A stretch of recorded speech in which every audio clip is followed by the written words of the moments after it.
എല്ലാ കൂട്ടുകാർക്കും നല്ലൊരു ദിവസം ആശംസിച്ചോണ്ട് മാമ്പഴത്തിന്റെ പുതിയ വീഡിയോയിലേക്ക് സ്വാഗതം. നമുക്ക് നേരെ ഗൗതമിന്റെ അളകനന്ദയുടെ അടുത്ത ആഴ്ചയിലെ നല്ലൊരു പ്രമോ വിശേഷം കണ്ടാലോ? അങ്ങനെ അടുത്ത ആഴ്ചയിലെ പ്രമോ വിശേഷത്തിൽ നമ്മൾ കാണുന്നേ പിങ്കിനെ പൊളിച്ചെടുക്കുന്ന നന്ദേനെയാണ്. അതിന്റെ വിശേഷങ്ങളും അതോടൊപ്പം തന്നെ അരുന്ധതി കുറെ തന്ത്രങ്ങളൊക്കെ പയറ്റുന്നുണ്ട് പിങ്കിനെ അർജുനും തമ്മിൽ ഒന്നിപ്പിക്കാൻ വേണ്ടിയിട്ടൊക്കെ. അപ്പൊ അതിന്റെ വിശേഷങ്ങളൊക്കെയാണ് നമ്മൾ അടുത്ത ആഴ്ച കാണാൻ പോകുന്നത്. ഇന്ന് തന്നെ നമ്മൾ കണ്ടത് അങ്ങനെ അർജുൻ വീട്ടിലേക്ക് വരുവാണ്. ഇന്ദീപുരത്തിലേക്ക് വന്നപ്പോ തന്നെ പിങ്കിക്ക് അതങ്ങോട്ട് ഇഷ്ടപ്പെടില്ല. തന്റെ മോഹങ്ങളൊക്കെ തകർന്ന് തരിപ്പണമായാലോ എന്ന് ഓർത്തിട്ട് പിങ്കി ആകെപ്പാടെ വിഷമിച്ചു പോയി. പിന്നീട് സുമംഗല നന്ദയോട് പറയുന്നുണ്ട്, നന്ദമോള് കാരണമാണ് ഇപ്പോഴ് അർജുൻ ഇങ്ങോട്ട് തിരിച്ചു വന്നേ, അല്ലെങ്കിൽ ഒരിക്കലും അവനിങ്ങോട്ട് തിരിച്ചു വരില്ലായിരുന്നു പറയാം. പക്ഷെ അരുന്ധതിക്ക് അതത്ര ഇഷ്ടപ്പെട്ടൊന്നുമില്ല. ഒരു പക്ഷെ പിങ്കി ആയിരുന്നെങ്കിൽ ഇപ്പൊ തലയെ കയറ്റി വെച്ചോണ്ട് നടന്നേനെ. നന്ദ ആയതുകൊണ്ട് അത്രയ്ക്ക് ഇഷ്ടപ്പെട്ടില്ല. പിന്നീട് നന്ദ പറഞ്ഞു, അതെ എനിക്ക് പിങ്കിയുടെ സങ്കടം സഹിക്കാൻ പറ്റില്ല. കാരണം ഭർത്താവില്ലാതെ വിധിവേപ്പലും ഇവിടെ കഴിഞ്ഞോണ്ടിരിക്കല്ലേ, അതുകൊണ്ടാ ഇത്ര ദൂരെ ആണെങ്കിലും ഞാൻ പോയി അർജുനെ കൊണ്ടുവന്നേന്നൊക്കെ പറയാം. പിങ്കി രൂക്ഷമായിട്ട് നന്ദനെ നോക്കാണ്. പിങ്കിക്ക് മനസ്സിലായി മനഃപൂർവ്വം അവള് തനിക്കിട്ടൊരു പണി തന്നാന്നുള്ള കാര്യം. അല്ലെങ്കിൽ ഒരു കാരണവശാലും അവള് പോയി കൊണ്ടുവരത്തില്ല. താൻ ഒരു കാരണവശാലും ഗൗതമിനെ സ്വന്തമാക്കില്ല. അതിന് വേണ്ടിയിട്ട് തനിക്കിട്ടുള്ള പണി തന്ന ഗൗതമിന് ഭയങ്കര സന്തോഷമായിരുന്നു. പക്ഷെ അർജുനാണെങ്കിൽ ഗൗതമിനെ മൈൻഡ് പോലും ചെയ്യുന്നുണ്ടായിരുന്നില്ല.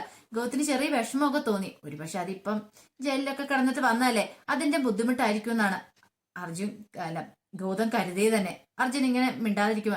പിന്നീട് അവിടെ നടന്ന കാര്യങ്ങളെ കുറിച്ചൊക്കെ ചോദിക്കുന്നുണ്ട് അർജുനോട്.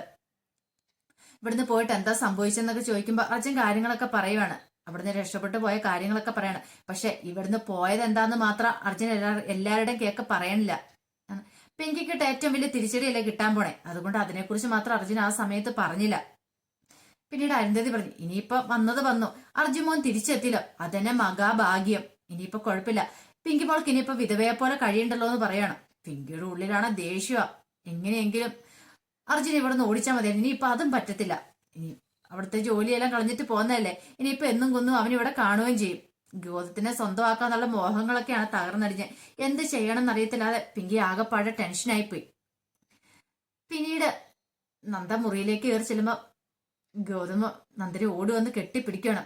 എന്നിട്ട് ഞാൻ ഇത്രയും പ്രതീക്ഷയിലോട്ടെ കൃത്യസമയത്ത് തന്നെയാ നന്ദ വന്നേ, ഇല്ലായിരുന്നെങ്കിൽ ആകെപ്പാടെ എന്നാലും ഒരു വാക്കെങ്കിലും എന്നോടൊന്ന് പറഞ്ഞിട്ട് പോകാൻ മേലായിരുന്നു ചോദിക്കണം. ഒരു പക്ഷെ ഞാനിത് പറഞ്ഞിട്ടുണ്ടെങ്കിൽ ഗൗതം സാർ എന്നെ തനിച്ചു വിടത്തില്ല.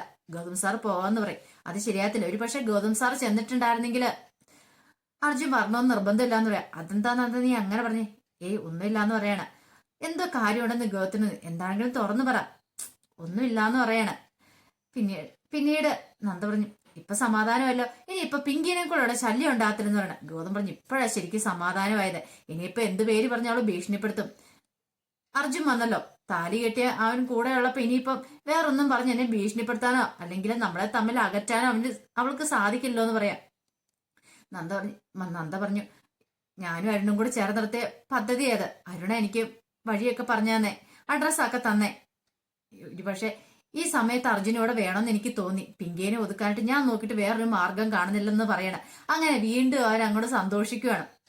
ഈ സമയം പിങ്കി ആകെപ്പാടെ ഭ്രാന്ത് പിടിച്ച അവസ്ഥയിൽ നിൽക്കുകയാണ്. പിങ്കിക്ക് മുറിയിലേക്ക് പോകാൻ പോലും തോന്നിയില്ല.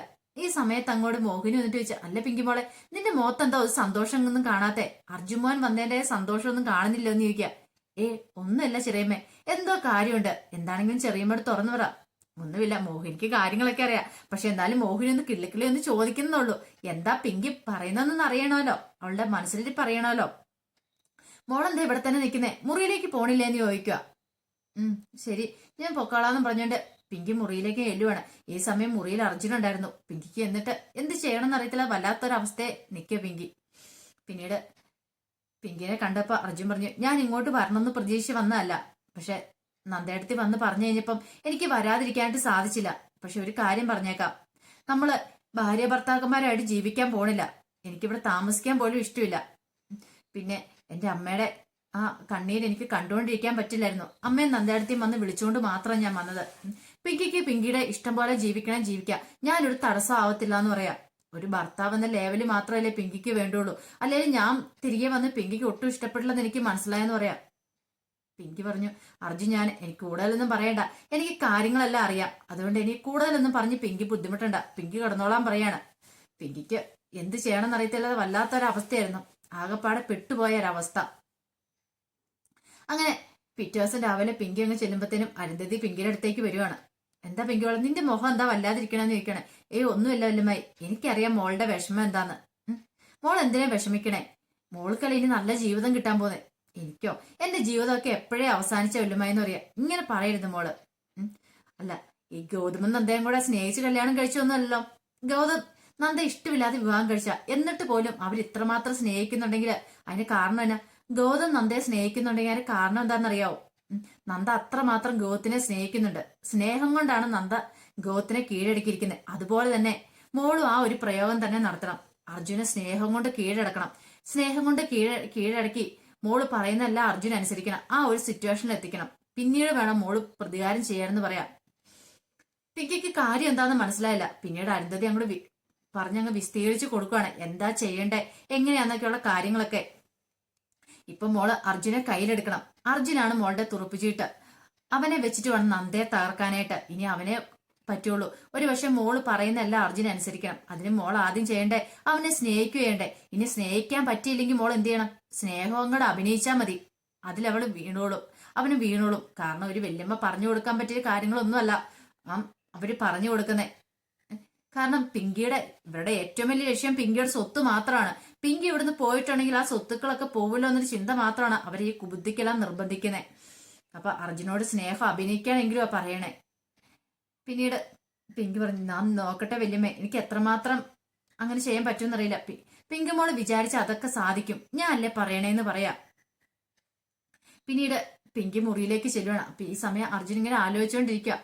അപ്പൊ അർജുനോട് പിന്നെ പോയി സംസാരിക്കുന്നുണ്ട്. സ്നേഹത്തോടെയൊക്കെ ശ്രമിക്കാൻ ശ്രമിക്കുന്നുണ്ട്. പക്ഷെ അർജുൻ ഒഴിഞ്ഞു മാറുവാണ്. അർജുൻ എന്തോ പിങ്കിയോട് അടുക്കാൻ പോലും താല്പര്യം കാണിക്കുന്നില്ല. കാരണം ആദ്യ രാത്രിയിലുണ്ടായ അനുഭവം അർജുന്റെ മനസ്സിൽ കിടക്കുമല്ലേ. പിന്നീട് പിങ്കി എന്നിട്ട് പറഞ്ഞു അന്ന് ആ സമയത്ത് അങ്ങനെയുള്ള ചില കാര്യങ്ങളൊക്കെ ഉണ്ടായി. അറിയാലോ, ഞാൻ അത്രമാത്രം ഞാൻ ഗൗതമിനെ സ്നേഹിച്ചിരുന്നു. അതിന്റെ പേരില്ല. പക്ഷെ ഇപ്പൊ ഗൗതം എന്നെ ചതിക്കുക ചെയ്തേ. അന്ന് മുതൽ ഞാൻ ഗൗതമിനെ വെറുക്കാൻ തുടങ്ങിയതാ. ഇപ്പൊ എന്റെ മനസ്സിൽ ഗൗതമില്ല. ഇപ്പോഴെന്റെ മനസ്സിൽ അർജുൻ മാത്രമേ ഉള്ളൂ എന്ന് പറയാം. പക്ഷെ ഇത് വിശ്വസിക്കാനായിട്ട് അർജുൻ കൂട്ടാക്കില്ല. പിന്നീട് അരുന്ധതിയുടെ അടുത്തേക്ക് സുമംഗല ചെല്ലുവാണ്. അപ്പൊ സുമംഗല എന്നിട്ട് പറഞ്ഞു എനിക്ക് ഏട്ടത്തിയോട് കുറച്ച് കാര്യങ്ങൾ സംസാരിക്കാനുണ്ടെന്ന് പറയാം. എന്താ സുമംഗല? എന്താണെങ്കിലും പറഞ്ഞു. ഏട്ടത്തേക്ക് അറിയാലോ അർജുന്റെ വിവാഹം കഴിച്ച പിന്നെ അവന് ഇത്രയും വലിയ പ്രശ്നങ്ങളൊക്കെ ഉണ്ടായത്. അതെന്തുകൊണ്ടാന്നൊക്കെ അറിയാം. ഞാൻ ജോൺസിനെ പോയി കണ്ടിട്ടുണ്ടായിരുന്നു. അപ്പൊ അദ്ദേഹം പറഞ്ഞത് പിങ്കി ആണെങ്കിലും ജീവിതത്തിലേക്ക് ഒരിക്കലും ഇഷ്ടപ്പെട്ടല്ല അർജുന് ജീവിതത്തിലേക്ക് കടന്നു വന്നേ. ഇനി അവർ തമ്മിൽ നല്ലൊരു ജീവിതം ഉണ്ടാവണമെങ്കിൽ ഒന്നുകൂടെ അവർ തമ്മിൽ വിവാഹം കഴിക്കണം. അതിപ്പോ ഏതൊരു ക്ഷേത്രത്തിലോ എവിടെയായാലും വെച്ച് ഒന്നുകൂടെ വിവാഹം കഴിച്ചാൽ മതി എന്ന് പറയാം. ഇത് കേട്ടപ്പോ അരുന്ധതി പറഞ്ഞു അങ്ങനെയാണെങ്കിൽ നമുക്ക് അങ്ങനെ ചെയ്യാം. ഞാൻ നോക്കിയിട്ട് ഇനിയിപ്പോ ഇതൊക്കെ ഒരു വഴിയുള്ളൂ. അവർ രണ്ടുപേരും ഒന്നിച്ച് ജീവിക്കണം. എന്റെ അർജുൻ മോന്റെ ജീവിതം അതൊരിക്കലും തകർന്നു പോകരുത്. ഞാൻ അത്രമാത്രം ഏട്ടത്തിക്ക് അറിയാലോ എനിക്ക് ആണായിട്ടും പെണ്ണായിട്ടും ഒരാൾ മാത്രമല്ലേ ഉള്ളൂ. അവൻ മാത്രമല്ലേ ഉള്ളൂ. അവന്റെ ജീവിതം ഇങ്ങനെ നരയിക്കുന്ന കാണുമ്പോൾ എനിക്ക് സഹിക്കാൻ പറ്റുന്നില്ല. ഒരുപക്ഷെ അവർ രണ്ടുപേരും ഒന്നിച്ച് നന്നായിട്ട് ജീവിക്കുവാണെങ്കിൽ അവന്റെ മനസ്സും ശരിയാവും. ഇനി മുന്നോട്ടുള്ള ജീവിതത്തിന് ഒരു പ്രശ്നങ്ങളൊന്നും ഉണ്ടാകത്തില്ല. അതുകൊണ്ട് ഏട്ടത്തി ഒരു കാര്യം ചെയ്യണം. പിങ്കിയെ വിളിച്ച കാര്യങ്ങളൊക്കെ സംസാരിക്കണം. ഞാൻ പറഞ്ഞിട്ടുണ്ടെങ്കിൽ അവര് പക്ഷെ അത് എങ്ങനെ എടുക്കുമെന്ന് എനിക്ക് അറിയില്ല എന്ന് പറയണം. അരുന്ധതി പറഞ്ഞു അതൊന്നും ഓർത്തിട്ട് നീ വിഷമിക്കേണ്ട സുമംഗലെ, അതൊക്കെ ഞാൻ പറഞ്ഞ് ശരിയായിക്കോളാം എന്ന് പറയണം. പിന്നീട് പിങ്കിയുടെ അടുത്ത് എന്നിട്ട് ഈ കാര്യങ്ങളൊക്കെ പറയണം. പക്ഷെ പിങ്കി ആദ്യം സമ്മതിച്ചില്ല. പിങ്കി പറഞ്ഞു അതിന്റെ ഒന്നും ആവശ്യമില്ല എല്ലുമേ. പെട്ടെന്ന് അരുന്ധതി പറഞ്ഞു പിങ്കിമാർക്കറിയാലോ ഞാൻ പറഞ്ഞ കാര്യങ്ങളൊക്കെ മറന്നു പോയിട്ടില്ലല്ലോ. ഇപ്പൊ നിങ്ങൾ തമ്മിൽ നല്ലൊരു ജീവിതം എനിക്കറിയാം. ഒരു പക്ഷെ പിങ്കിമോൾക്ക് പെട്ടെന്നൊന്നും അർജുനോനെ സ്നേഹിക്കാൻ പറ്റിയെന്ന് വരത്തില്ല. പക്ഷേങ്കില് ഇപ്പോ ഒരു അഭിനയം അത് മാത്രം മതി. പിന്നീട് പിങ്കിമോളുടെ ഇഷ്ടം എന്താന്ന് വെച്ചാൽ അങ്ങനെ ചെയ്തോളാൻ പറയണം. ഒരു പക്ഷെ മനസ്സ് മാറ്റിയെടുക്കാൻ പറ്റിയാലോ. അങ്ങനെ മനസ്സോടെ പിങ്കി സമ്മതിക്കുകയാണ്. പിന്നീട് അർജുനെ സമ്മതിപ്പിക്കുന്നതായിരുന്നു. പിന്നെ അർജുനോട് പോയി ഈ കാര്യങ്ങളൊക്കെ പറയാണ്. വല്യമ്മ പറഞ്ഞിട്ടുണ്ടെങ്കിൽ പിന്നെ അർജുനും എതിർത്ത് പറയാനൊന്നും പറ്റില്ല. അങ്ങനെ അവർ രണ്ടുപേരും ഈ കാര്യം സമ്മതിക്കുക. അങ്ങനെ വീട്ടിലെല്ലാരും അറിഞ്ഞു. ഇന്ത്യപുരത്തിലെല്ലാരും അറിഞ്ഞു വീണ്ടും വിവാഹം എന്നൊക്കെയുള്ള കാര്യം. എല്ലാം കേട്ട് കഴിഞ്ഞപ്പം നന്ദ ഗൗതത്തിനോട് ഒരുപക്ഷെ ഇതൊരു പുതിയ തുടക്കമായിരിക്കും. പിങ്കിയുടെയും അർജുന്റെയും തുടക്കമായിരിക്കും. ഒരുപക്ഷെ വീണ്ടും ആര് വിവാഹം കഴിക്കുന്നതോട് കൂടിയിട്ട് അവരുടെ പ്രശ്നങ്ങളൊക്കെ തീരുമായിരിക്കും. അവര് വീണ്ടും ഒന്നാവുമായിരിക്കും എന്ന് പറയാണ്. പക്ഷെ ഗൗതമത്തിന് യാതൊരു ഉറപ്പില്ലായിരുന്നു. പിങ്കി ചിലപ്പോ ഒരുപക്ഷെ ഇതിലപ്പുറവും കാണിക്കുന്ന സ്വഭാവം അവളുടെ. അതുകൊണ്ട് അവളെ അത്ര വേണ്ട കൂടെ വിശ്വസിക്കാൻ പറ്റത്തില്ല. പിന്നീട് വിവാഹമൊക്കെ കഴിഞ്ഞ് അവർ ക്ഷേത്രത്തിൽ നിന്ന് തിരിച്ച് വീട്ടിലേക്ക് വരുന്നുണ്ട്. പിന്നീടുള്ള പിങ്കിയുടെ പെരുമാറ്റം എന്ന് പറഞ്ഞിട്ടുണ്ടെങ്കിൽ വലിയ അത്യുഗ്രൻ പ്രകടനം തന്നെയായിരുന്നു നടത്തിക്കൊണ്ടിരുന്നത് പിങ്കി. കാരണം അർജുനോടുള്ള സ്നേഹപ്രകടനമൊക്കെ കണ്ടിട്ട് നന്ദയും ഗൗതം എന്തിനേറെ പറയുന്നു ലക്ഷ്മിയുമേയും മോഹിനിയൊക്കെ അന്തം വിട്ടു പോവാണ്. ഇത്രമാത്രം അർജുനോട് സ്നേഹം ഉണ്ടായിട്ടാണോ ഇവള് ഗൗതമിന്റെ പുറകെ നടന്നേന്ന് പോലും ഒരു നിമിഷം ലക്ഷ്മിയമ്മ വിചാരിച്ചു പോവാണ്. അപ്പൊ അതിന്റെ വിശേഷങ്ങളൊക്കെയാണ് കാണാൻ പോകുന്നത്. ഇതൊക്കെ വെറും പിങ്കിയുടെ ഒരു വെറും നാടകം മാത്രമാണ്, അല്ലെങ്കിൽ ഒരു അഭിനയം മാത്രമെന്നുള്ള സത്യം ലക്ഷ്മിയമ്മയ്ക്കോ അല്ലെങ്കിൽ നന്ദയ്ക്കോ ആർക്കും അറിയത്തില്ല. ഇതിന്റെ മെയിൻ വില്ലത്തി എന്ന് പറഞ്ഞിട്ട് അരുന്ധതിയാന്നുള്ള കാര്യം അറിയത്തില്ല. അരുന്ധതിക്കും പിങ്കിക്കും മാത്രമേ ഈ കാര്യങ്ങളൊക്കെ അറിയത്തുള്ളൂ. ഇത് വെറും പിങ്കിയുടെ അഭിനയം മാത്രമാണെന്നുള്ള കാര്യം. പക്ഷെ ഈ സമയം തകർന്ന് തരിപ്പണമായി പോയത് ഗൗതമാണ്. ഗൗതം പലവട്ടം അർജുനോട് സംസാരിക്കാനായിട്ട് ചെന്നു. പക്ഷെ അർജുനാണെങ്കിൽ ഗൗതത്തിനെ ഒഴിവാക്കുകയോ ചെയ്തേ. ഗൗതത്തിന് താങ്ങാൻ പറ്റുന്നതിലും അപ്പുറം വരുന്ന ആ ഒരു കാര്യം. കാരണം രണ്ടും ശരീരമാണെങ്കിൽ ഒരു മനസ്സായിട്ട് കഴിഞ്ഞവരല്ലേ. പെട്ടെന്നുണ്ടായ ഈ മാറ്റം അത് സഹിക്കാൻ പറ്റുന്നില്ല അപ്പുറം. അപ്പൊ എന്ത് കാര്യം ഉണ്ടായാലും അർജുൻ ഇത്രയും കാലം തുറന്നു പറഞ്ഞുകൊണ്ടിരുന്നായിരുന്നു ഗൗതത്തിനോട്. പിന്നീടാണ് അവനിങ്ങനെ അകന്നു തുടങ്ങിയത്. ഗൗതത്തിന് മനസ്സിലായി അവൻ മനഃപൂർവ്വം തന്നെ അകറ്റി നിർത്തുന്നുള്ള കാര്യം. അങ്ങനെ പക്ഷെ ഗൗതം ആകെ തകർന്നടിഞ്ഞു പോവാണ്. ഗൗതം മദ്യപിക്കാനൊക്കെ തുടങ്ങി കഴിഞ്ഞപ്പോ നന്ദയ്ക്ക് അത് സഹിക്കാൻ പറ്റുന്നുണ്ടായിരുന്നില്ല. നന്ദ ഒരു കാര്യം തീരുമാനിച്ചു, ഇതങ്ങനെ വെറുതെ വിട്ടിട്ട് കാര്യമില്ല. ഒന്നെങ്കില് അർജുനോട് തുറന്ന് സംസാരിക്കണം ഗൗതം, അല്ലെങ്കിൽ ഇവർ രണ്ടുപേരും കൂടെ ഇനിയിപ്പം അവരുടെ പ്രശ്നങ്ങൾ സോൾവ് ചെയ്താൽ മാത്രമേ ഇനിയിപ്പം നല്ലൊരു ജീവിതം ഉണ്ടാവുള്ളൂ എന്ന് നന്ദയ്ക്ക് മനസ്സിലാവുകയാണ്. അപ്പൊ അതിന്റെ വിശേഷങ്ങളൊക്കെയാണ് കാണാൻ പോകുന്നത്. ഇനിയിപ്പോ ഒരു പക്ഷെ പറയാൻ പറ്റില്ല അർജുനും പിങ്കിയും കൂടെ ഒത്തോണ്ടാണോ ഈ അഭിനയിക്കുന്നതെന്നും പറയാൻ പറ്റില്ല. എല്ലാവരുടെ മുന്നിൽ ഒരു നാടകം കളിക്കുവാണോ എന്ന്, ഗൗതമിനെ ചതിക്കാൻ തുടങ്ങുവാണോ എന്നും അറിയത്തില്ല. അപ്പൊ അതിന്റെ വിശേഷമൊക്കെ നമുക്ക് എല്ലാവർക്കും കാത്തിരിക്കാട്ടോ. എന്തൊക്കെ വന്നാലും ഒരു കാര്യം ഉറപ്പാ, ഗൗതമ നന്ദയെ ഒരിക്കലും പിരിയത്തില്ല.